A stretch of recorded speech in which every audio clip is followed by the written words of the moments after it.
Ana geldi. Giyoğunuz. Apa yarıp taşıp söyleyin. Umman gep biz nakkaman. Ben öyle söyletmeydi bu. Gelsin, azımını etini iccan etemem bunu, misrapkeden çıkaramam bunu, karap dursun mu? Yav ber bir yav bola dakar. Kızım beni birden düşürü ber. Apa şap otursuz. Devlemem ben. Oston yıkıl. Bu apası bilen yaptı. O tuğumuna minni doğan da tıba bulan. Tinchlik boğay, kudayım, tinchlik boğay.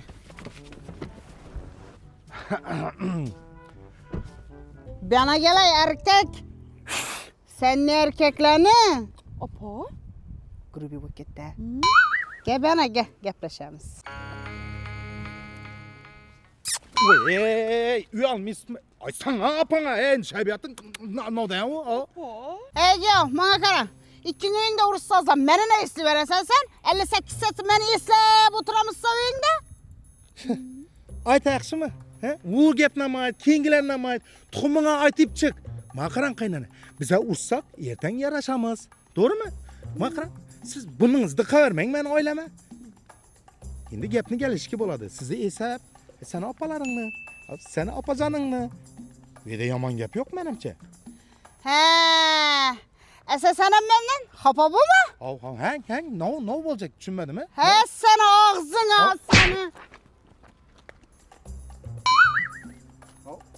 Apa öyle giymen. Erimi kör ettiniz. O minni şetemen ben. O minni kör bulup durup bakıp başka öylere adaş girip gitse şetemen. Apa. Davalatamam bunu. Makaran apa. Şundakta ben vuran mı adamını? Ben işe vurdum bunu. Müzik üstüne gelevere sen yıklap bunu. Vurun kafadan vurdum yine. Kursa zabı rengine karanın otursun ederim. Kör ettiniz kumunu. Haracımda en zor klinike. Ziyabaş klinikesine geldim. Davalatamam bunu özüm. Evet durun hele. İttibaz gözüm davalanla. Ne vurup ikkilab? Ne vurup doktor. Assalomu alaykum, hurmatli kuzatuvchilar. Bizni Ziyobaxsh klinikamizda ko'zda uchraydigan turli xil kasalliklar davolanadi.